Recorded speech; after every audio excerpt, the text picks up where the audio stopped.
mysterious silence.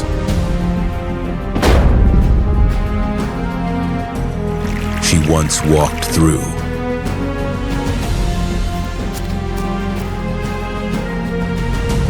Restoration begins with the nameless ones.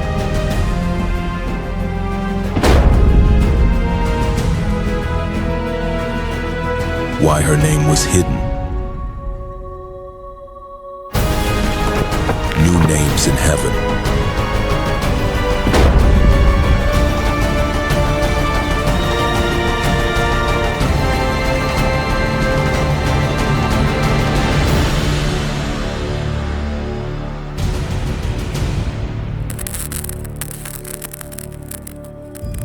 If something in you just trembled,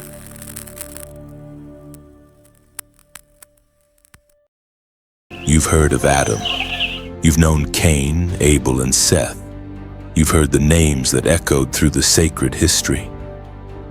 But what about them? The first daughters? Those born of dust, raised in the dawn of mankind, yet no one recorded their names? The Bible says Adam had sons and daughters. But then, a silence. No one knows who they were. Not a single description. Not a single tender call from the heavens. They, the first daughters, once lived. Once walked across the earth's first fields. Once heard their mother's first cry when she killed an animal to make clothes, but they were left behind. Not by God, but by the way man chose to tell the story.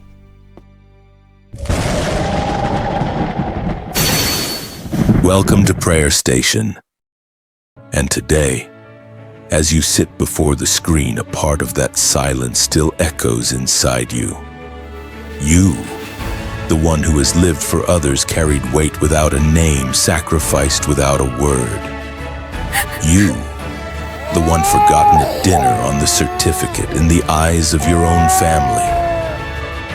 Maybe you've never heard this from a pulpit, but if you're still listening, then today one unnamed daughter will speak, and in her voice, you will hear your own.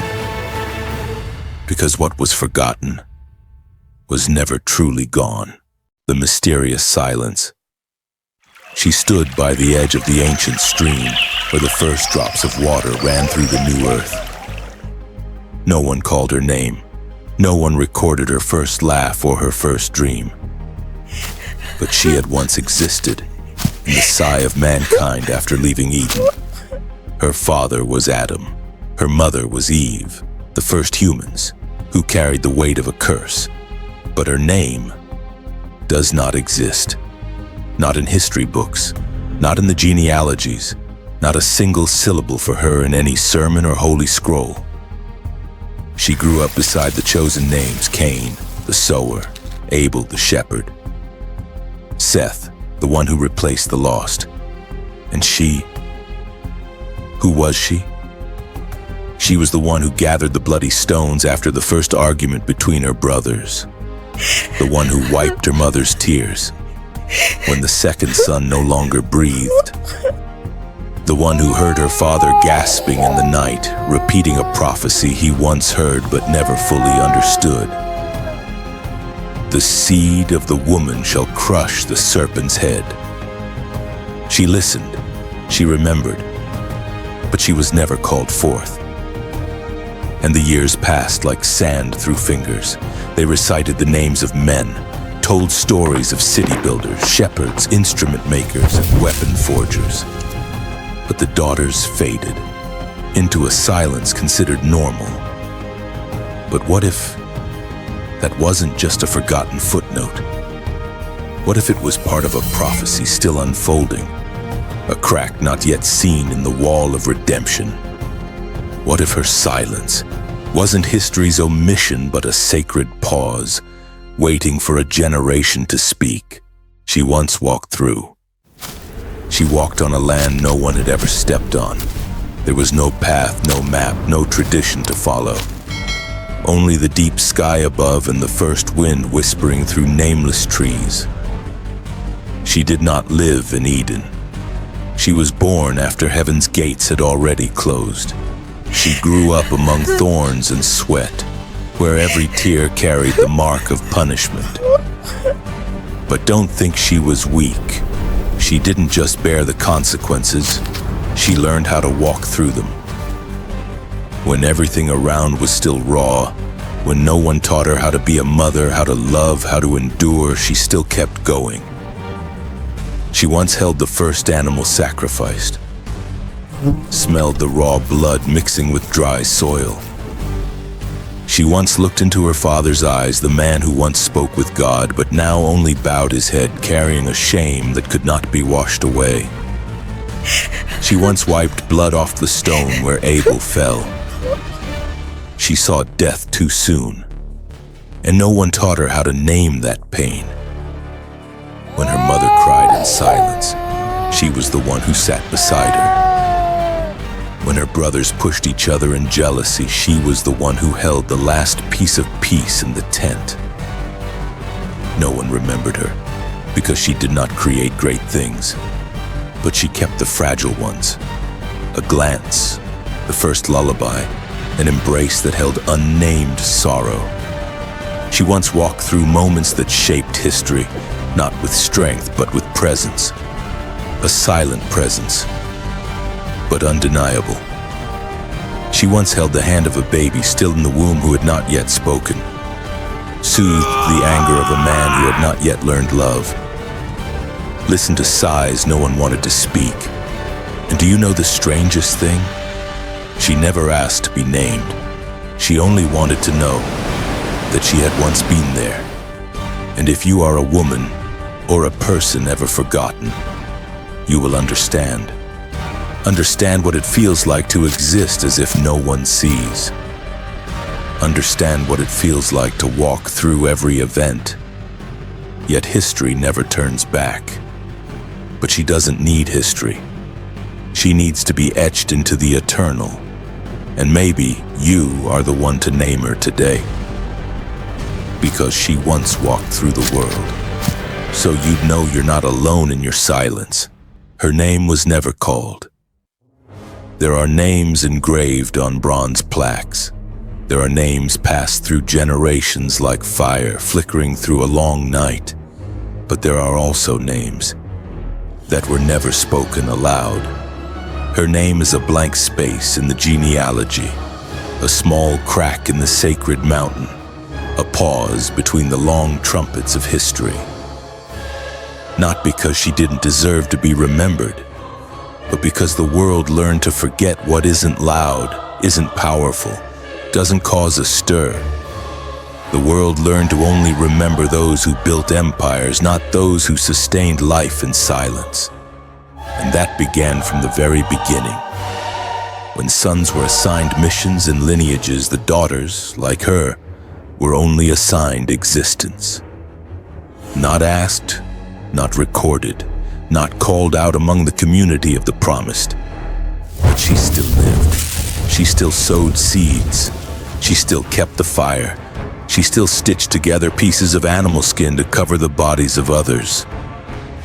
She was still the first to teach a child how to call a name, not of man, but of God. She didn't build cities, didn't establish clans, didn't shepherd flocks.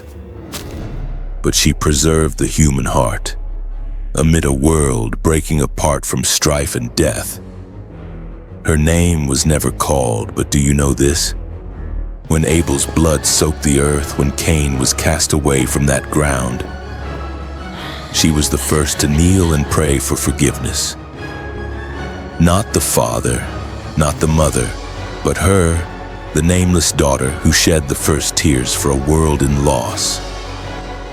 Her name never echoed at the altar, but her tears reached the one enthroned among the heavenly hosts. You may think that is small, but sometimes the silent prayers echo louder than bronze trumpets. And when you feel forgotten, looked down on with no place on the world's map, remember this. Someone like you once lived, once prayed, once preserved the last light in a dark age. Her name was not forgotten. Her name was hidden, and what is hidden in God's hands is often the most precious in His plan. So, don't fear not being recognized. Don't regret not having your name called properly. Because maybe your name too is being held back to be declared at the right time in the final call of the King of Heaven. Restoration begins with the nameless ones.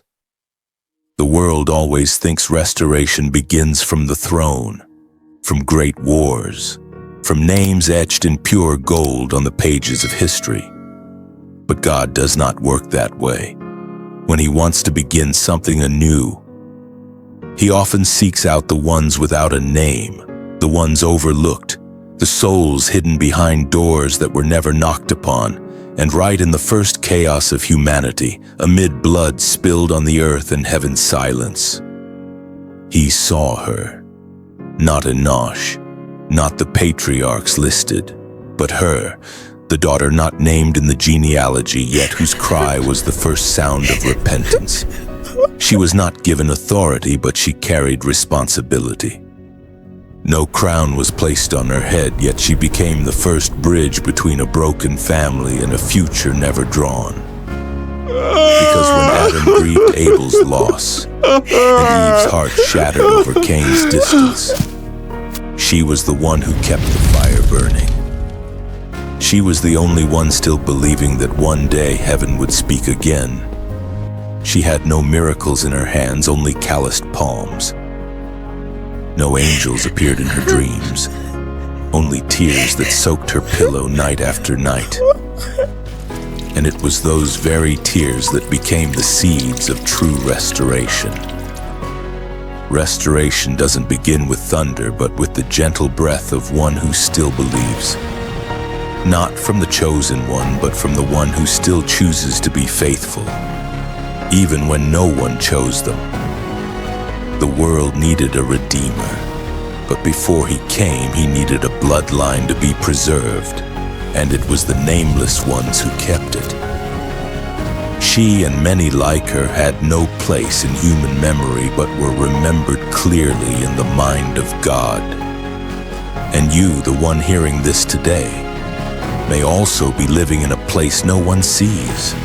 A kitchen, a hospital room, an empty bed, a quiet life no one acknowledges. But if you still pray, still forgive, still hope, still guard the sacred amidst a profane world, then you are exactly where restoration begins. Not the famous will usher in the new era, but you, when you believe that God never forgets what he silently sows.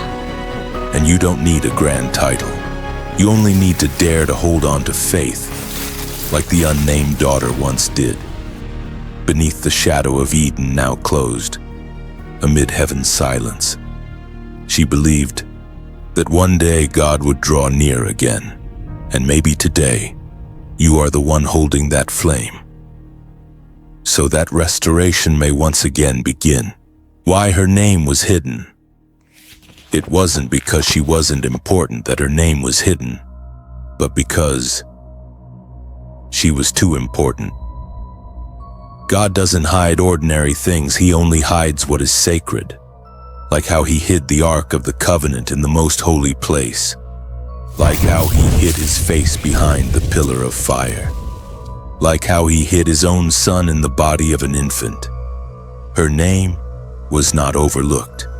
Her name was hidden, not beneath the earth, but in the hand of God, because there are names not published on paper but engraved into the heart of the Eternal One. She was part of what Scripture calls a kept seed, a bloodline with no fame but flowing from Eden all the way to Bethlehem. And through that nameless bloodline, the name above all names was born. What would you think if I told you it's not only the ones recorded who are the chosen, but sometimes the very ones not recorded are the foundation of that choosing? He hid her name, because if her name had been spoken early, the world would fight over it, sanctify it, distort it. But when her name was hidden, she belonged to him alone. He didn't let her name ring out among the crowds, but let her soul echo in the hearts of the forgotten. And if you've ever asked, why does no one remember me? Why doesn't anyone call me by my true name? Then pause and ask the one who created you. Could it be you're hiding me for a more sacred reason? Because you see throughout the entire Bible how many nameless ones were anointed. No name yet spoken of by angels. No fame yet ushered in a new generation. No voice yet the first cry to shake heaven. And those hidden things, he says, will be revealed in the last days. She was part of a prophecy not yet opened. A mystery wrapped in silence. A silent stream of life. But when the time comes, God will call her name. And when he does, even hell will go silent, because the enemy thought she was insignificant. But that's exactly what made her a weapon. Her humility was her armor, her anonymity was her cloak, and her silence was the strongest language in a noisy world. You don't need anyone to remember you today, as long as heaven has never forgotten you. As long as there's a page being written with tears, not ink. And on that page, your name, like hers, is being carefully kept for the day of glory. Daughters will prophesy. There is a promise the world has forgotten. A promise not carved into stone, but etched into the breath of those once deemed weak. That a day will come when the daughters, once unnamed, cast aside, silenced, will speak. Not in lament, not in weeping, but in prophecy. A voice that won't need a microphone to echo, won't need a pulpit to be validated, won't need man's approval because it's already confirmed in heaven. Prophets will not only be old men in the desert, but the mother washing clothes in silence, the sister praying by the fire, the young woman weeping quietly in a shattered generation. For God has spoken. I will pour out my spirit on all flesh. Your sons and your daughters will prophesy. This is not a promise reserved for great prophets, but for those willing to tend the fire, while the world only tends to noise. And when fire falls from heaven, it will not choose eloquent tongues, but mouths burned by sorrow, now ablaze with truth.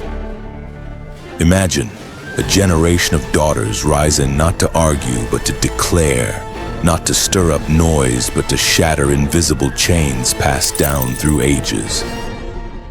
They won't need titles, just a conviction in their soul that says, I have heard him, and now I cannot stay silent. Their voice will sound like nothing the world has ever heard, because it comes from a place others cannot reach.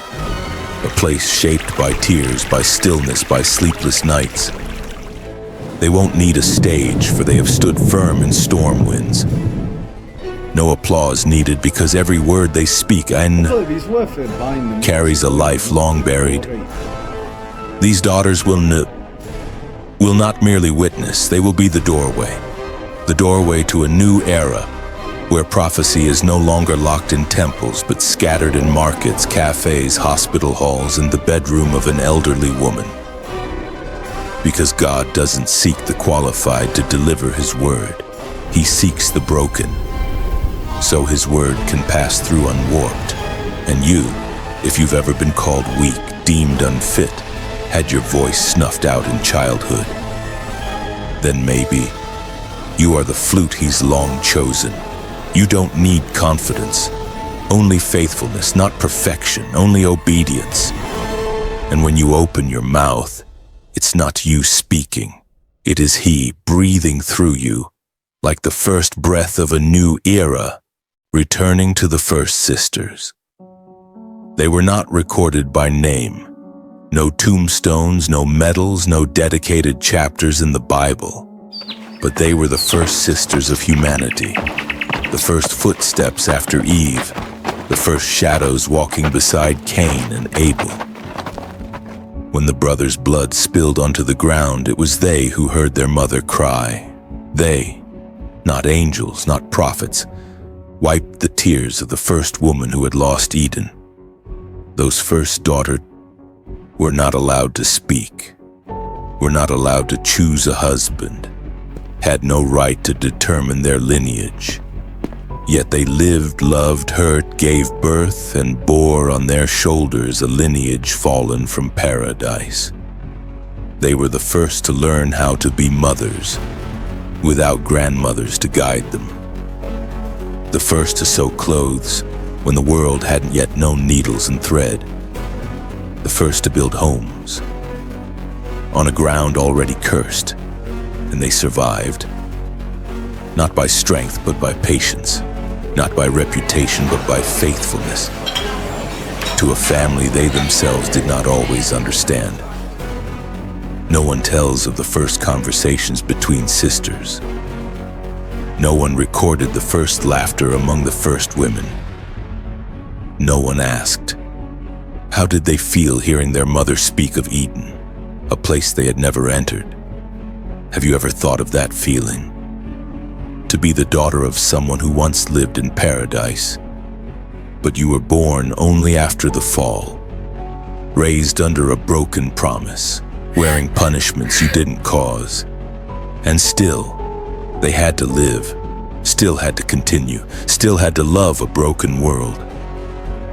Maybe that's why God didn't write their names, because He's letting us, those living in the final days, hear their lost voices through the wind, through the earth, through the blood still echoing in us.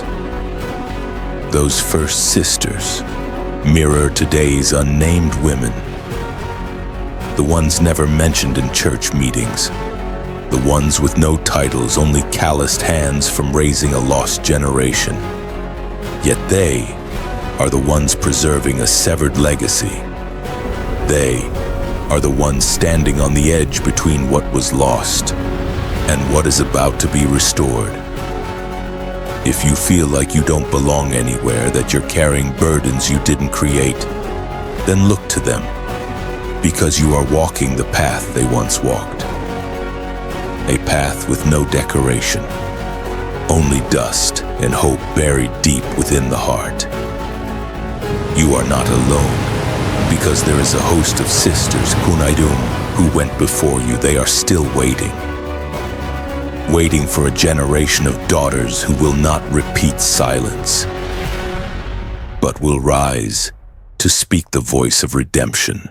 New names in heaven.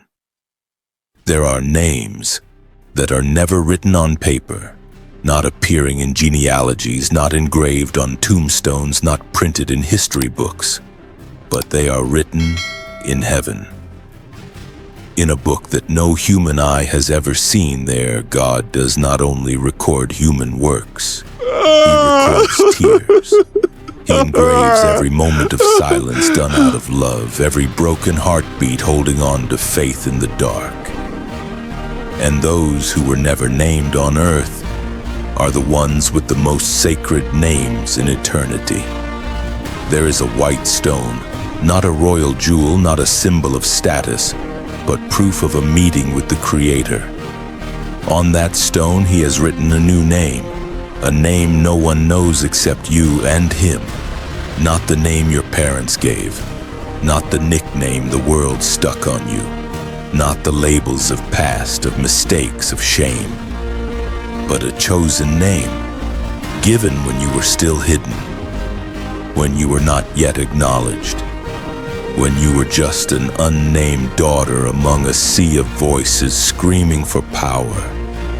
And that name contains a destiny you were never allowed to dream of. It doesn't come from bloodline, but from faithfulness. Not from where you were born, but from where you stood. Though no one applauded, God saw it all. Every time you held your tongue, every time you endured without lashing out, every time you loved, though love wasn't returned. And when the world shut its doors, He opened heaven and wrote your name in light. That name cannot be taken, cannot be erased. needs no explanation, because it is proof that you were known before anyone had ever known you. Who are you when no one calls you by the old name? Who are you when every role, every title, every achievement is stripped away? You are the chosen one, the one with a new name, a name of victory, a name reserved only for those who dared to remain hidden in the darkest of days. And one day, when the curtain of this world is closed, when the names of the famous fade from memory, the names once forgotten will be proclaimed among the host of angels, not to be glorified, but to receive the reward. For they kept the faith, kept themselves undefiled, held on to him when there was nothing else left to hold. And you, if you've ever felt like just a side character, if you've seen yourself as a quiet shadow in your family, in the church, in life, then hear this. In heaven, there is already a new name set apart for you, a name only eternal love dares to engrave. And he will call you by that name, not when you rise up, but when you bow down, not when you conquer the world, but when you choose to carry the cross, not when you shine, but when you remain faithful in the dark. If something in you just trembled, like a memory never told, like a longing that never had a name, then maybe you're not just hearing a story. You're being called, not by the voice of man, but by a call from heaven, awakening the name you thought was lost. Because you are not invisible, you are not forgotten. You are simply being kept hidden like a seed buried in sacred soil, waiting for the season when it will bloom into eternity. If this touched you, share this video with someone who has also been called by names that never truly belong to them. Someone who is still waiting for a new name from the Creator himself. And if you want to walk with us on this journey of revelation, click subscribe.